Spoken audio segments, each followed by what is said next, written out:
Mesdames, Messieurs, la communauté versatile, bonjour, j'espère que vous vous portez bien. On se retrouve pour cette quotidienne du 20 février 2025. Il est 10h40 lorsque j'enregistre cette vidéo et j'aimerais dans un premier temps m'adresser à la communauté sur YouTube. Hier, je me baladais, je regardais les statistiques de la chaîne et quelle ne fut pas ma surprise lorsque je me suis rendu compte de ce chiffre.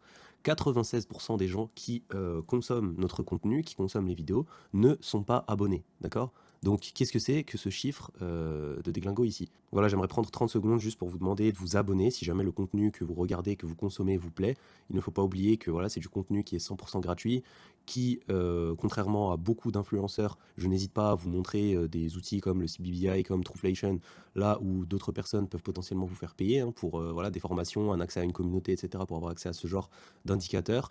Et bien évidemment, les analyses techniques sur TradingView, qui n'est pas un outil gratuit. Donc voilà, donc n'hésitez pas, si le contenu vous plaît, à vous abonner, hein. C'est une petite action qui prend 5 secondes de votre côté, qui est 100% gratuite et qui, en revanche d'une autre, va nous soutenir énormément. Donc voilà, c'est le petit coup de gueule que j'avais pour YouTube. On peut commencer tout de suite cette quotidienne avec cette news macroéconomique. Vous allez voir qu'aujourd'hui, ça va être assez rapide, hein, parce qu'il n'y a pas eu non plus 1 milliard de news entre hier et aujourd'hui, et les marchés n'ont pas trop bougé. Donc voilà, première news, effectivement, ça, je voulais vous en parler parce que ça va faire partie des sujets dont on va parler dans le point hebdomadaire. Donc là, je m'adresse à la communauté versatile, hein, une fois de plus. De dimanche, Trump dit que Zelensky a fait un job terrible et il l'a même appelé en conférence de presse, voilà, dictateur, il l'a traité de dictateur sans élection, il a appelé à refaire des élections, etc. Donc effectivement, les États-Unis qui sont en train de retourner leur veste petit à petit en ce qui concerne cette guerre en Ukraine et leur position vis-à-vis de cette guerre et vis-à-vis de l'Europe. Donc voilà, une fois de plus, c'est un sujet que l'on traitera dans le point hebdomadaire de dimanche. L'autre sujet principal, ça sera également pour la communauté en exclu un top des narratifs crypto, si jamais, avec un top au sein de ces narratifs des coins avec le plus de momentum actuellement, avec les meilleurs tokenomics. Et vous allez voir qu'on a un certain overlap dans notre wallet de tous ces narratifs et de tous ces tokens, tout simplement. Voilà, donc n'hésitez pas si ça vous intéresse, hein, vous pouvez rejoindre la communauté une fois de plus et la plateforme 100% gratuitement pour avoir accès à ces points hebdomadaires et potentiellement venir nous faire un petit coucou sur le point hebdomadaire de dimanche. Monnaie Radar qui nous rapporte que la France est au bord du gouffre, la dette pourrait atteindre 130% du PIB. En effet, la Cour des comptes tire la sonnette d'alarme, ça fait déjà plusieurs mois hein, que c'est le cas. Le déficit explose à 175 milliards, 6% du PIB en 2024, donc c'est énorme, hein, je ne sais pas si vous vous rendez compte. Les dépenses publiques sont hors de contrôle, notamment à cause des collectivités locales, plus 18 milliards, la sécurité sociale, plus 40 milliards quasiment. La France est le seul grand pays européen sans perspective de retour sur les 3% de déficit. Au contraire, selon les projections, la dette pourrait atteindre 130% du PIB d'ici 2031. Le plus inquiétant, le gouvernement mise sur une croissance optimiste de 0,9% en 2025, alors que les experts tablent sur 0,7%. Donc voilà, ensuite il nous donne un petit peu la légende et bien du graphique tout simplement. Donc on voit hein, la France qui est dans une situation économique actuellement un petit peu préoccupante. HDX, CryptoGoku qui nous rapporte que HDX reçoit l'approbation de la SEC brésilienne pour lancer le premier ETF spot XRP au monde au Brésil. Donc ça y est, Ripple a son premier ETF spot. La date précise de l'inscription n'a pas encore été fixée, effectivement. C'est historique de mon point de vue, puisque c'est la première fois, effectivement, déjà qu'on a un ETF pour un altcoin autre que, effectivement, enfin pour une crypto-monnaie autre que Bitcoin ou Ethereum, qui sont les deux principales, et surtout ailleurs qu'aux États-Unis. Donc ça y est, la course aux ETF, la course aux actifs numériques est bel et bien lancée, hein, tout simplement à l'échelle internationale. La fin de l'anonymat crypto en France, Walsio qui nous rapporte effectivement qu'il y a, je pense que vous l'avez vu passer hein, hier, une loi qui a été proposée tout simplement, qui s'appelle la loi narcotrafic. Hein, c'est un trade, c'est quelque chose qui est extrêmement important pour les habitants français, pour les résidents fiscaux français à connaître. Donc voilà, la loi, il faut le savoir, c'est un projet de loi actuellement qui n'a pas encore été voté, mais voilà, sachez que c'est quelque chose qui est extrêmement important vis-à-vis de votre vie privée. Qui pourrait se passer aux alentours du 18 mars. Si je ne dis pas de bêtises, on va dérouler le trade et le lire ensemble. Tout simplement, ce projet de loi, qu'est-ce qu'il dit en France, veut durcir la régulation des cryptoactifs, une fois n'est pas coutume, hein, là où ailleurs on dérégule et on favorise, on libéralise, etc. En France, on durcit la régulation, voici ce qu'il prévoit et ses conséquences. Présomption automatique de blanchiment, toute transaction utilisant une crypto anonymisée, donc par exemple Monero, Zcash, etc., ou un service de mixage comme Tornado Cash par exemple, sera considérée comme du blanchiment par défaut. Signalement automatique des transactions au-dessus de 1000 euros, toute transaction crypto dépassant le seuil des 1000 euros sera obligatoirement signalée à Tracfin, même si elle est totalement légale. Bon, quelles sont les conséquences? Bien évidemment, surveillance généralisée, confidentialité réduite, inondation de Tracfin de faux positifs, hein, bien évidemment, qu'il va y avoir énormément de gens qui vont faire des transactions supérieures à 1000 euros qui seront totalement légales. Cette loi, je vous l'ai dit, n'a pas encore été adoptée, c'est un projet de loi pour l'instant, Il sera voté à l'Assemblée le 18 mars 2025, donc ça sera la prochaine échéance importante de ce côté-là. On passe tout de suite sur les agrégats d'indicateurs dont je vous parlais justement tout à l'heure. Le CBBI, je vous le rappelle, qui est à 77, qui est un agrégat d'indicateurs qui nous indique la potentielle le potentiel top de bull run, tout simplement. Lorsqu'il passe au-dessus de 90, on est toujours à 77, donc encore en train de dégonfler. De toute façon, vous le savez, hein, on arrive au bout de cette phase de range, au bout de cette phase de compression pour Bitcoin. Donc on va avoir de la volatilité incessamment sous peu, on l'espère, par le haut, tout simplement. On fait un petit tour du côté des liquidations, vous le voyez, il y a moins de liquidations que les jours précédents. Ça ne saurait tarder, la phase de volatilité importante. On a 125 millions de liquidations, qui est 2 fois moins qu'hier, 3 fois moins qu'avant-hier. Donc voilà, plus grand monde actuellement qui se fait liquider. De toute façon, quand on voit la volatilité actuellement sur Bitcoin, elle est extrêmement réduite. Plus grand monde qui se fait liquider sur les marchés dérivés. Ça nous présage tout simplement un mouvement violent dans peut-être les heures ou les jours à venir, tout simplement. On fait un petit tour du côté trading economics pour voir d'un point de vue chiffres macro quels sont les chiffres importants. Et bien là, tout simplement, on n'a pas grand-chose jusqu'au 28 février. Hein, on n'a pas de chiffres macroéconomiques vraiment notables jusqu'au 28 février où on a effectivement le core PCE pour le mois de janvier. Donc c'est l'indice d'inflation que regarde la Fed pour ses taux directeurs, pour ses décisions de taux directeurs. Vendredi 28 février, tout simplement, là à 14h30. Donc voilà, une fois de plus, hein, c'est les chiffres de janvier. On fait un petit tour très rapidement du côté de Trueflation. Hein. Vous le savez, on a un effet de base défavorable qui est encore actuellement actif sur les chiffres de la Fed, puisqu'il y a un lag d'un mois.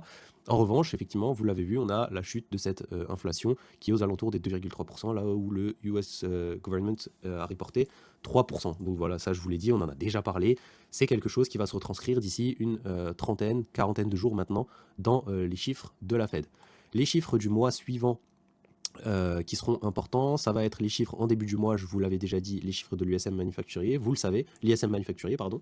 Vous le savez, je vous ai montré la corrélation dans une précédente quotidienne entre ce chiffre-là et les cycles et les tendances haussières dans les cycles crypto-monnaies d'ailleurs, et pas que crypto-monnaies, hein, même au niveau des marchés. On a également les chiffres du chômage le 7 mars, et puis on aura tout un tas de chiffres d'inflation au niveau du 12 mars, au niveau même un peu plus tard durant le mois, dont je vous parlerai de toute façon en temps et en heure, tout simplement. On enchaîne tout de suite sur l'analyse technique, et je voulais ouvrir cette analyse technique avec quelque chose que j'ai noté hier, dont je ne m'étais pas forcément rendu compte, mais on ouvre tout de suite sur la Bitcoin dominance, et un des indicateurs dont je vous ai parlé dans les précédentes quotidiennes en bas, qui est le RSI. Donc là, on est en weekly. Et donc là, on a quelque chose d'assez intéressant qui est en train de se passer sur cette Bitcoin dominance. Qu'est-ce qui se passe? Il se passe que vous voyez qu'on a une tendance haussière sur l'action de prix et on a une tendance baissière au niveau du RSI. RSI qui représente la force relative d'achat ou de vente à l'instant T sur un actif. Ici, c'est pas un actif, c'est la Bitcoin dominance, mais ça fonctionne globalement de la même manière. Quelque chose d'important à noter, c'est que le cours d'un actif et le RSI, généralement, puisque ça démontre la pression d'achat ou la pression de vente, la force relative d'achat ou de vente, sont orientés de la même manière. Il peut arriver parfois qu'on ait des pièges, qu'on ait ce qu'on appelle tout simplement des divergences qui se mettent en place. C'est-à-dire que la force relative d'achat ici est en train de diminuer sur la Bitcoin dominance. En revanche, la Bitcoin dominance, elle, continue à monter. D'accord? C'est ce qu'on appelle la mise en place d'une divergence. Généralement, ces divergences se soldent par un retournement de la valeur de l'actif pour reprendre la même tendance que son RSI, tout simplement. Donc ici, on a une divergence baissière, puisqu'on est en train de perdre de la force relative d'achat au niveau de la Bitcoin dominance, même si c'est pas un actif et que c'est pas vraiment de la force relative d'achat, mais on perd de la force relative sur la Bitcoin dominance, alors que le cours on a l'impression, est en train de monter. Donc ça, c'est un petit peu piégeux. C'est une excellente nouvelle pour nous, puisque cette divergence baissière, si elle est activée, se soldera par une perte tout simplement de la Bitcoin dominance et par une tendance baissière tout simplement de cette Bitcoin dominance. Voilà tout simplement, donc je vous en ai parlé, hein, ça peut encore durer pendant 1 à 2 semaines jusqu'au début du mois de mars avant que l'on perde du momentum ici et qu'on commence à perdre de la Bitcoin dominance au profit des altcoins. Bitcoin qui continue sa phase de range et sa phase de compression qui est vraiment très peu volatile en ce moment, donc ce qui nous indique que le prochain mouvement, qu'il soit haussier ou baissier, va être extrêmement violent. Est-ce qu'on ne pourrait pas revenir chercher ici aux alentours des 89 000? Je vous ai déjà dit que si, sans remettre en question la tendance haussière, mais très probablement, en tout cas selon la théorie de Bob Lucas, vous le savez, qu'on sortira de ce range par le haut pour continuer la tendance haussière. Très probablement qu'on se remettra à plat une fois supplémentaire avant de sortir par le haut à nouveau et d'avoir la phase d'euphorie finale aux alentours très probablement du mois d'octobre comme on l'a identifié ici tout simplement. ETH qui potentiellement a fait son point bas et qui continue de consolider, hein, tout simplement aux alentours des 2760 $. On a Solana qui est sur sa moyenne mobile 50 en hebdomadaire. Est-ce qu'il sera capable de clôturer au-dessus? Est-ce qu'il nous a juste fait une mèche de frayeur ici ou est-ce qu'il va clôturer en dessous? Ce qui nous indiquera une potentielle continuation baissière sur Solana pour l'instant. Quelque chose d'assez intéressant aussi sur Ethereum Bitcoin, sur le ratio Ethereum Bitcoin. Cette mèche ici qu'on est allé toucher lors de la liquidation du 3 février 2025, tout simplement, puisque c'était le lundi, ça nous ramène à une zone support qui a été touchée la dernière fois le 14 décembre 2020. Et cette zone support a été la mèche finale après le halving précédent, donc du précédent cycle, baissière pour le ratio Ethereum-Bitcoin, puisqu'ensuite Ethereum n'a fait que récupérer de la force et de la vélocité versus le Bitcoin, aller toucher sa moyenne mobile 200, vous le voyez ici en hebdomadaire, faire un bon retracement et ensuite partir pour la grosse phase haussière durant le mois de mai. Donc voilà, c'est une zone qui n'a pas été touchée depuis extrêmement longtemps, depuis 5 ans tout simplement. On espère que ça sera le bottom, que c'était le bottom final, et effectivement que Ethereum, que le ratio Ethereum-Bitcoin retrouvera tout simplement de la vélocité et ira une fois de plus, comme le cycle précédent, aller chercher de nouveau plus haut, ce qui nous indiquerait une alt season vraiment très puissante, puisque vous le savez, la alt season n'aura très probablement pas lieu sans notre cher Ethereum. Le crypto total qui est toujours dans cette boîte d'accumulation ici, hein, on va avoir un potentiel figure de retournement ici pour aller chercher de nouveau le haut de ce range, tout simplement, aller le retester. Est-ce qu'on se fera une frayeur finale pour aller finalement corriger de nouveau en bas de ce range et ensuite le casser par la hausse? Est-ce qu'on cassera pas à la hausse et un pullback ensuite? Ça, seule l'action du prix nous le dira. Concernant le total 3, on est toujours au-dessus de la moyenne mobile 20 en hebdomadaire, aucune remise en question de la tendance haussière. On est en train de se remettre à plat tranquillement, de compresser également. De toute façon, vous le savez, hein, on ne va pas passer les alts les uns après les autres. Voilà, on arrive à la fin de cette phase de compression, à la fin de cette phase de range. Bitcoin va nous faire un mouvement violent incessamment sous peu. On espère que ça sera par le nord et on espère surtout, je vous en ai parlé hier, que les altcoins seront capables de suivre. On a le gold qui arrive aux alentours des 3000 $, hein, 2952, qui commence potentiellement à freiner, hein, puisqu'il a méché la semaine dernière, vous le voyez ici, avant de clôturer la semaine à 2883. On va voir ce que nous dira cette semaine. Est-ce qu'il sera capable d'aller chercher ces 3000 $ l'once rapidement pour les casser et ensuite retracer? Vous voyez qu'on est loin de la moyenne mobile 20 en hebdomadaire qui elle est à 2715 et qu'on y revient quand même relativement régulièrement. Voilà, alors qui est toujours une excellente valeur refuge.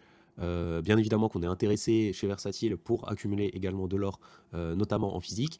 N'oubliez pas que effectivement la stratégie Versatile, c'est d'accumuler ce genre d'actifs sur des retours sur les moyennes mobiles en hebdomadaire. Donc là, effectivement, on est bien au perché. Au niveau de l'or, on peut avoir un potentiel retracement. Petit tour très rapidement du côté du DXY qui nous indique la force relative du dollar par rapport à un panier d'autres monnaies. Vous le savez que le DXY doit perdre en force relative, le dollar doit perdre en force relative pour favoriser les actifs à risque, notamment le Bitcoin. C'est pareil, hein, on a vu, et les altcoins, les crypto-monnaies, on a déjà vu la corrélation directe qu'il y avait entre le DXY, l'ISM et les cycles haussiers et les phases haussières importantes. Et vous voyez ici que sur le DXY, on a fait la semaine dernière en baisse et qu'on atteint la moyenne mobile 20 qui fait actuellement office de support et qu'il va falloir casser cette moyenne mobile 20 pour aller visiter plus bas. On sait que c'est l'intention de Trump de faire baisser le prix du dollar pour augmenter la compétitivité de l'Amérique et vous voyez bien que sur tous les actifs, sur énormément d'actifs, vis-à-vis des crypto-monnaies, hein, notamment voilà, quand on regarde les phases de compression, les points de divergence, les crypto-totaux, etc.